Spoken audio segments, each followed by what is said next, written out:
አዶሊስ ጥንታዊ የኢትዮጵያ ከተማ ስትሆን ታላቅ የንግድ ወደብ እንደነበረች ታሪክ ይነግረናል። ድሂል ደሴት የኢትዮጵያ ወሰን በነበረው ቀይ ባህር ላይ የምትገኝ ደሴትም ነበረች። የኢትዮጵያ ሀብቶች ከነበሩት ውስጥ አንዷ ሌላኛዋ የቀይ ባህር ፈርጥ የዙላ ወደብ ታሪክ የማይረሳት ሌላኛዋ የኢትዮጵያ ወደብም ነበረች። ዙላ በቀይ ባህር ዳርቻ የምትገኝ ሲሆን በኢትዮጵያ ምድር ለመጀመሪያ ጊዜ የባቡር ሀዲድ የተዘረጋው በዚህች ወደብ እንደነበረ ታሪክ መዝግቦት ይገኛል። ወደ ኋላ መለስ ብለን ታሪክን እንመልከት።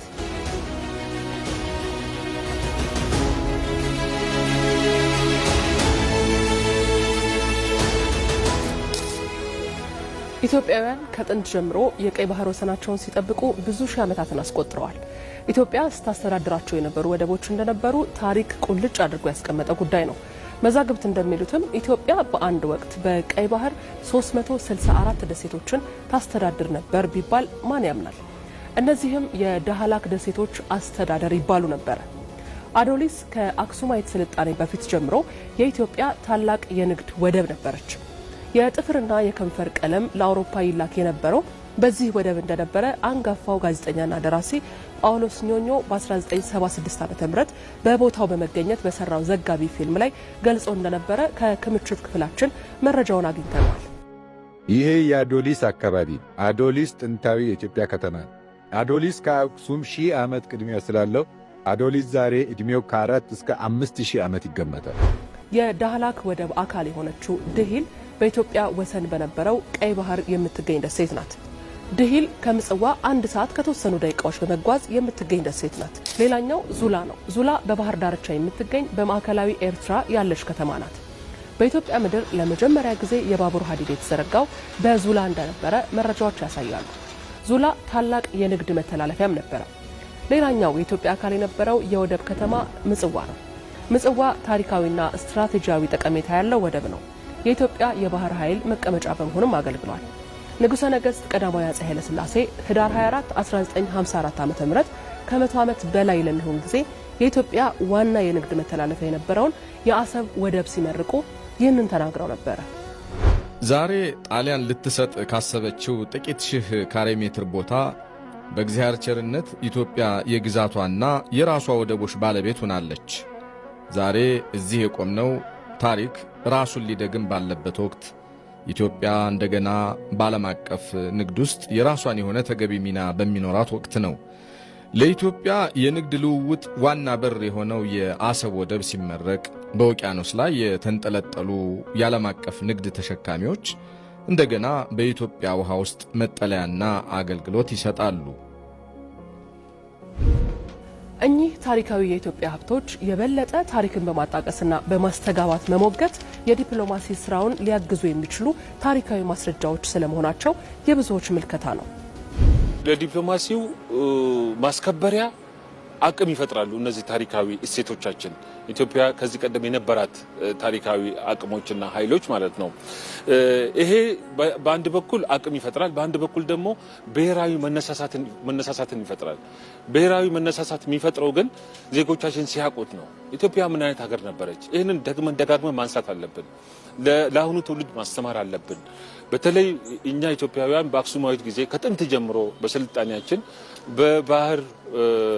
ላይ ገናና የነበርን ሀገር ከዓለም ጋር ትስስር የፈጠርንና ከዓለም ማህበረሰብ ጋር ግንኙነት ስንፈጥር የነበርን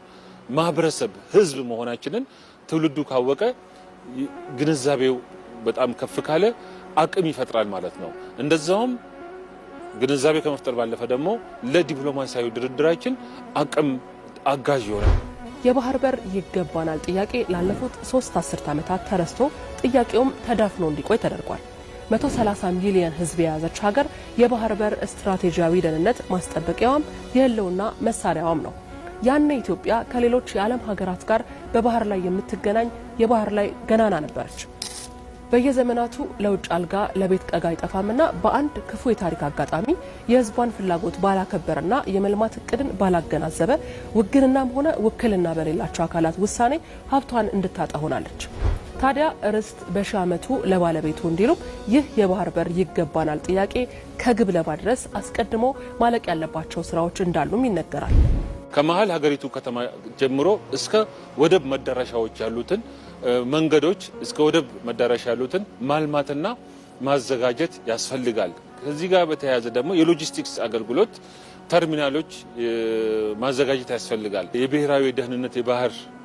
በርን ከማስጠበቅ አንፃር የሚሰሩ ስራዎች አሉ። በባህር ኃይል በኩል የተሰሩ የጀመሩ ስራዎች አሉ። ያንን አጠናክሮ መቀጠል ያስፈልጋል። ነገ ወደፊት ባህር በር ካገኘን በኋላ የንግድ መርከቦቻችንን ማን ነው የሚጠብቅልን? ያኔ ከእንደገና የሰው ኃይል ማሰልጠንና ሌሎች ዝግጅቶች ውስጥ ልንገባ ስለምንችል ካሁኑ ባህር በሩ መገኘቱ ስለማይቀር ኢትዮጵያ ያለባትን አሳይመንት ካሁኑ የቤት ስራዎቿን ያሉባትን የቤት ስራዎች ካሁኑ መስራት አለባት። ኢትዮጵያ እያነሳች ያለው ሉዓላዊ የባህር በር ይገባኛል ጥያቄ ዓለም አቀፍ የሕግ ማዕቀፎች የሚደግፉት በመሆኑ ሁሉም ኢትዮጵያዊ ሊያስተጋባው የሚገባም እውነት ነው። ናይ ምክልኻል ዓቕምና ብዙሕ ተሰክፍ እያ ኣንለካ ሰብ ብዙሕ ነናቱ ግምታት ከም ዝሰበል ግን ንሕና ሃገራዊ ድሕነትና ሃገራዊ ድሕነትና ሲ ዓብዪ ኣስኮላ ተምሃርናዮ ናይ ታሪክ ዝምሃረና ነገር እንድሕር ኣሎ ኮይኑ ንዑ ንምውሓስ ኣይጠቅመና ትማሊ ከምዚ ኮይኖም ኣለው ተኺሞም ኣቢሎም ዝበሃል ነበረ ሪኻ እንታይ ስኢና ተሰኣና የብልና ንዑ ዝያዳ ጊብና ንዑ ከም ቀዳምነት ሰሪዕና ነቲ ካልእ ኣብ ካልኣይ ሳልሳይ ደረጃ ንሰርሓሉ ምክንያት እዩ ከድሊ ክእሎ ትውድኾታት ናይ ሃገራዊ ድሕነትና እናኸደደ እንድሕር ኮይኑ ክንምክቶ ንኽእል ኢና ንዑ ደፍርሓና ነገር የለን ናይ ግድን ናይ ልምዓት መደባትና ብግቡእ ከነካይድ እንድሕር ኮይና ናይ ሃገራዊ ድሕነትና ጉዳይ እውን ኣወንዚፍና ክንከይድ ኣይንኽእልን ሃገራዊ ድሕነትና ናይ ብሓቂ ከነውሕሶ ክንክእል ኣለና ፅቡቕ ሰሪሕና ድመፁና ጉድኾታት መኬትና ኣድሓን ኩነታት ኣለና ኢልና ክንዛረብ ንኽእልና ግን ዝውንዘፍ ደቂስካ ተሓድረሉ ጉዳይ ኣይኮነን ስለዚ ክልቲኦም እዚኣቶም ማዕረ ማዕረ ክነካይዶም ክንክእል ኣለና ከምዚ ትማሊ ዘጋጠመና ብድሆ ኣብ ዝሓለፈ 20 ዓመታት ደጋጠመና ኣብ 30 ዓመታት ደጋጠመና ንዕኦም ክንምክቶም ክንክእል ምእንቲ ናይ ሃገራዊ ድሕነትና ውሕስነት ግን ከነወንዝፎ ክንክእል የብልና። ኩናት ትበሃል ሲ ብባህጊ እንደልየና ኣብዚ 80 ዝሓለፈ ዓመታት ኩናት እንድሕር ኣትዩ ህዝቢ ናይዚ ሃገር እዚኣ ተገዲዱ ኣትይዎ ንመሬት ካልኦት ክግብት ኢሉ ወይ ናቱ ናይ ምስሕፋሕ ዕላማታት ሃልይዎ ወይ ንኻሊእ መደባት ኢሉ ኣብ ትሕቲ ዝኾነ ይኹን ኩነታት ኣብ ኩናት ኣይኣቱን እዩ ኩናት ኣስኮላ እዩ ኣገዲዶም ኣትዮም ናብቲ ኩናት ኢልካ ዝዛረብ ትኽእል ናብ ኩናት ባህጊ ዘለዎ ሃገር ኣይኮነን ኩናት ምስ መፀ ግን ከመይ ገይሩ ነብስኹም ትከላኸል ፈልጥ እዩ ዘገርም ነገር ኣይኮነን እዚ ኩሉ ዓመታት ዝሓለፍናዮ 3 መዋዕል ዝሓለፍናዮ ፈቲና ዝኣተናዮ ኩናት የለን ድሕሪ ሕጂ ፈቲና ንኣትዎ ኩናት ኢና ተገዲድና ንኣትዎ ኩናት ድሕሪ መፅኡ ግን ንገጥመሉ እዚ ሕጂ ዝረአ ዘሎ ዘረባታት ምስቲ ቀዲሙ ተጠቕሰ ርእስቲ ናይ ኤርትራ ከምዚ ተሓስብ ኣላ ከምዚ ተብል ኣላ ዝብለካ ዕሸልነት እዩ ታሪክ ደየንበበ ዘይፈልጥ ከምኡ ኢሉ ክዛረብ ይኽእል እዩ ሕጂ ፀወታ ዘለዎ ኣእምሮ ዘለዎ ሰብ ከምኡ ክብል ይኽእል ንሕና 130 ሚልዮን ኢና ንምንታይ ንመን ክተፈራርሃሉ 180 ዋላ 130 ሚልዮን ካበይ ይመፅዮ እዚ ትደጋገም ዘሎ እቲ ናሬቲቭ እቲ ቃና ናይቲ ዛንታ ድሕሪ ሓደ ብሓደ እንዲብካዮ ክሳብ ክንደይ ዕሸላዊ ዕንድራ እዩ እዚ ክትግምት ወይ እንደፀግም ኣይኮነን ድሮናት ኣምፂና ኣለና ድሮናት ኣምፂኻ ከይድካ እንቁር ተብል ነዚ ጥዕኖ ነዚ ትኸትል ኣብ መወዳእታኻ ኩሉ ነገር ክትውድኦ ትኽእል ኢኻ ካብዚ ተኸፍዕ ዕሸልነት ኣሎ ሚሳይላት ኣለና 3500 ኪሎ ሜትር ትኸይድ ሚሳይላት ኣለና ታንክታት ኣለና መዳፍዕ ኣምፂና ኣለና እዝን ገይርና መዓልቲ ትቆረፅ ዘሎ ካብ ዓይኒ ሰብ ተሰወረ ኣይኮነን ነዝን ከምዚ ንሒዝና ብዓሰብ ክንሕዝ ኢና በዚ ተጠው ኢና ብጋሽ ባርካ ከምዚ ክንገብር ኢና ብሱዳን ኣቲና ከምዚ ክንገብር ኢና ኣቕምሮ ዘለዎ ሰብ ከምዚ ክሓስብ ይኽእል ናይ ብሓቂ ዕሸላዊ ዕንድራ እዩ ዕሸላዊ ዕንድራ እዩ እንታይ መልእኽትና ናብኡ እንድሒልካ እዚ ክንደይ ድሮን መፂሎ ዘረባታት ዋላቲ ዲፕሎማስያዊ መኽሰባት ትበሃል ዲፕሎማስያዊ ዓወት ናይዚ መንግስቲ ኣሎ ትበሃል ናቱ ፅልዋታት ደገፍ ረኺበዮ እናተባሃለ ዝረበሉ ዘሎ ንኡ ቆይመን ዘለዎ ኣካላት ናይ ፕሮፓጋንዳ ንዲስቶርሽን ንዲስኢንፎርሜሽን ዝሰርሓ ኣካላት መወዳእታ ይብለንን እዚኣተን ናይ ዕሸላት ትካላት እየን ኢልካ ክትዛረበለን ትኽእል مدفع أمسخة درونات أمسخة نفرت أمسخة أنقر أبلكا نزي حصير جزية بمعبلة ومدقعتات خبلة أبكال ما عدت عدين كانت تزارب كعشكات أبكال زي مسألة وان علودي اللي خندي درونات يندلوا أبي أنت قميت يندلوا خندي نفرت يندلوا أبي قميت يندلوا خندي بومباتات مسيلن أكيلن خندي مدافع له أبي تزرقي له أب سامر أنت له أب قال خوابيتات له نبي زخيت له صوتنا يقول إيه لازم نجهز كارتال لنا نريو لنا نبلا لنا نكاتاتلو لنا صباح نقو بساتلايتات غون بزي ساتلايتات بدرونات غيرنا ننقرنا نتمت تارجيتات كنوتينا رقيمة دقاقيمة دبلوز إذي أشلاوي عند راي نحن ملغتها أيفالكم عدوا علو مبالي زي درونات زي أبي مسك وكا هنا تارجيتات يقولوا مرة فرتين تليم كنا مثلا هنا قوها 130 مليون ذاك الحزب ندور له خينمو مثل إيرترا نصاصيركا 80 مترني سلذي بمعبلة ومتقعدات تحيلا خمسون كبرنا لحيلوكا الحزب إثيوبيا أبزي دولي قينات متاو الحزب إثيوبيا أبزي دولي معزن بوليتيكا موساد شكراتو كفتح غلالو قدم كذادم شكراتو فتح غلالو أو كم زد أمثلة عند رادات واللمنا دايفرجينري مزبلي نقال أتوكرو متوي إذن كم زد أمثلة بوليتيكا بروباغندا نجزا رسو تهزبي رجيو قبلو خلالو أبزي هزبي بفلاي كوينات تبعال تقديدو زعطو انت دي كوينين أو كوينات باقي يقولون إذا حكي زرواتات كا كم عشلات أندرات ووسيدو أيتنكخوني حمالات أكونا عشاون عرمكا غيلي والحان تسقم يلن قومتات كت دالوت غينا كابعامون لعلقن كقانان يقولون نعطاتهم يدو لكا سنة أمراو غينا دبلكا دلو ننفسي سنة أمراو فوسات قبر دلو ناتو رعدن ناتو فرهي ناتو دنقرنا ناتو عشالنا نعوه قلب منتي سنة أمراو غينا تكايدا اللو خدو لكا نمان كتسانابين نمان كتبعرر نمان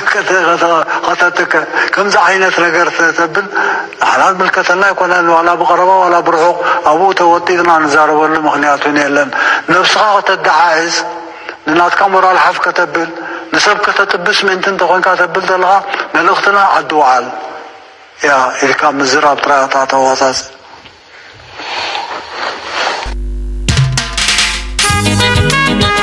عجب بشكل أتخلادر بسوس ياي معركة مدري زنق حقي تقدم مبر زبت فقط ميتسي هزز دحان نريو بحضار بين أدري يا سجدة أقولن نقوم بانشامو حسن مخالون حقي من حساني حسن ويتبنى حتى من حسسكا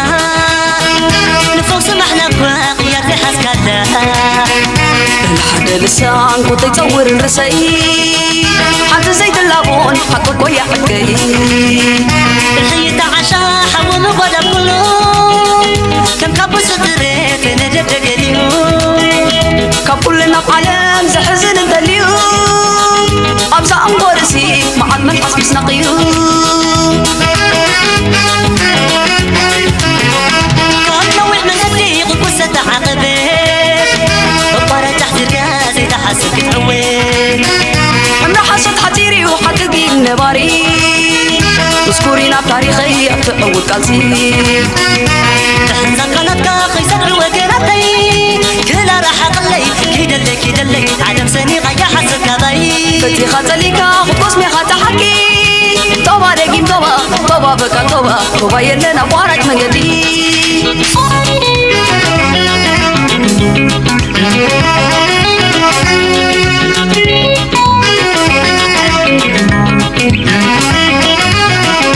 نكون نكلي أمينهم زبو عزو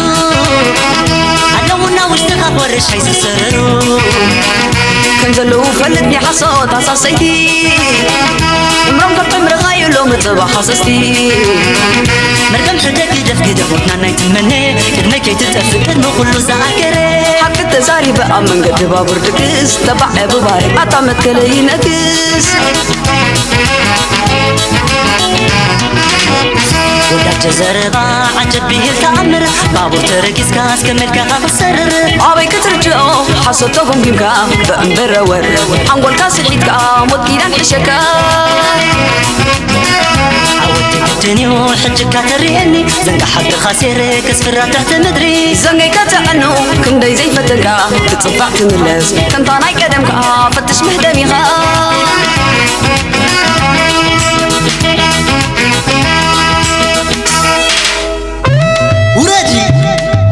ورادي جنا تحت مدري باغو هوار لانت سنك خم زنقي بينا يتلتمكا خدت عمامري زنقا حقك يا وناني تصنع سر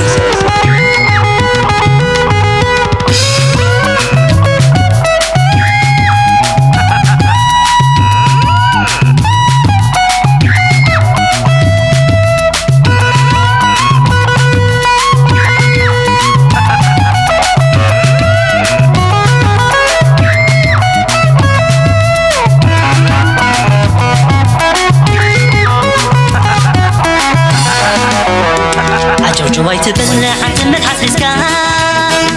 من فوق سمحنا بواقيات حسكانا لا حدا لسان قطي تصور الرسي حتى زيت اللابون حقوقو يا حقي الحي تعشا حوى مبودا كله كم كاب الستريت نجدك اليوم كابولنا بعالم زحزن انت اليوم أبزا أنظر سيف معد من حسب سنقيوم نوع من مدري قصة عظمة أمارة تحت الكاز يتحسك تعوي من راح صد حتيري وحققي النباري مشكورين بتاريخي أبتعود كالسي حمزان قلبك خيسان عوكناتي كلا راح أقلي كيدلي عالم سني غيا حسن قضاي بدي خطليك قصمي خطا حقي طبا دقيم طبا بكا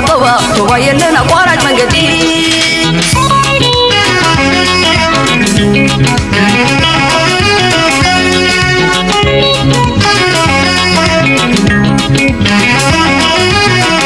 نقول نعمة كلي آمين ومزا ساورو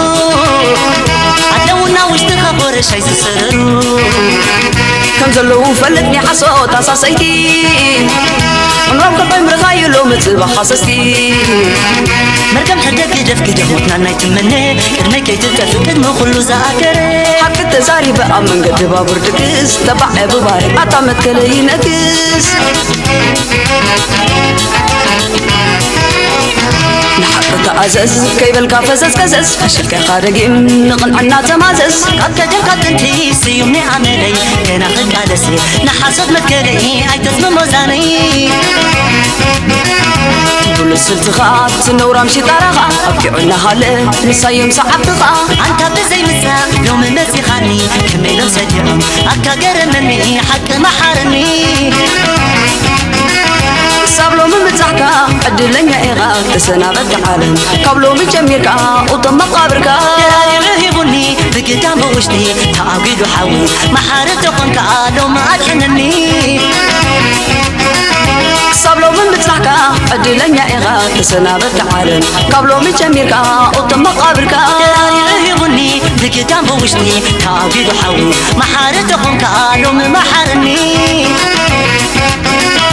صابلو من بتزحكا عدلنيا إيغا تسنابت عالم قبلو من جميركا وطم مقابركا